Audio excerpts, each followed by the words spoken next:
Hey guys, this video will be short and nice. Have you seen this screen before? Maybe yours have different colors, but it is bothersome that sometimes you've had an older operating system, but it's still lingering around in your boot selection when you start your computer. It still shows up there. Let's say you had Linux before, you had Phoenix OS, or you had Windows 7 or something, now you have Windows 10 or 11, but somehow those old options are still there like a ghost.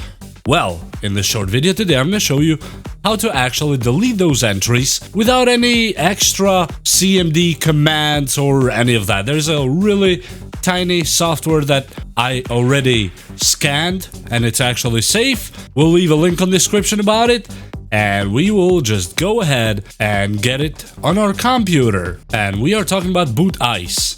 Some guy here put it, Angel Cirano. It's a Google Drive link. I will leave it on the description for you guys. So just go ahead and download the zip file. And yes, Google will scan it for viruses just in case. I suggest don't click X here, let it finish scanning. Then when the download is ready, we are right here. We get this glass wire out and we open folder. And when you open the folder, here you have the zip file. And inside the zip file, you have two files. Well, three. That's the MD5 hash checker. I don't need that. You have for x86, which is a 32-bit system, depends what you have, or x64 like mine. That is what I need. In my case, you can just grab it and drop it. I already have it right here, as you see, and that's all you need. It's standalone. It doesn't need to be installed. When you open it up, just click on it. It will ask you for administrator privileges or access. And you say yes, and this is all the app. This is it, this one here. It can actually do more than just delete some entries. You can process MBR, PBR, parts management, sector editing, and iPoly.com unfortunately is not working. Looks like they just probably shut down the site, but these are some of the options here. Disk images, that you can put an image file and put it on a different disk and all that good stuff. BCD of current system, that is part of if you want to build one. For example, you can view or edit your BCD of Windows NT6 with boot ice, because that's not the easiest to do.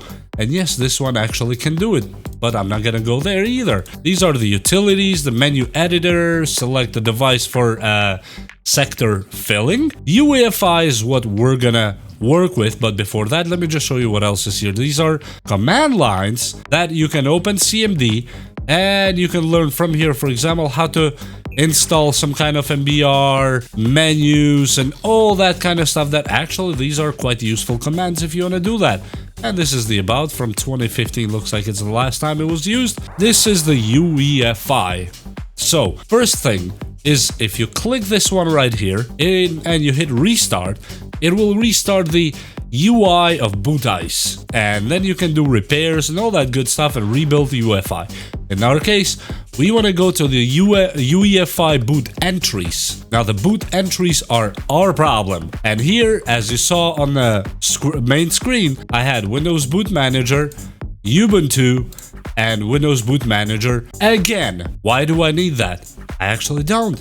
This one is on my 10 terabyte drive that I don't even use to start boot my computer from. This other one, Ubuntu, this one, yes, that's what I use sometimes. And this is the main Windows Boot Manager that is on my SSD 970 Evo. This one, for example, I can do without.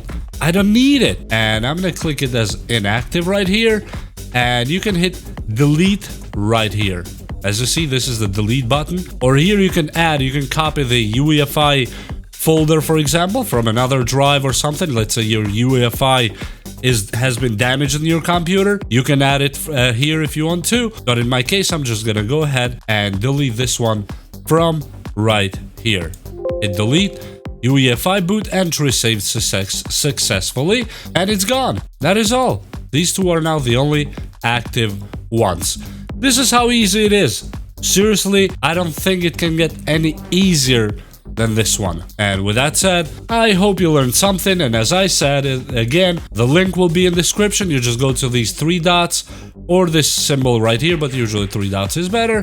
Download, wait for it to download, and that is all. And you take either the 64 if you have a 64 system, or the 86 if you have a 32-bit system. And you do all these options and you can play with it more than that if you want to, and we're done. That's all it takes. I hope you learned something.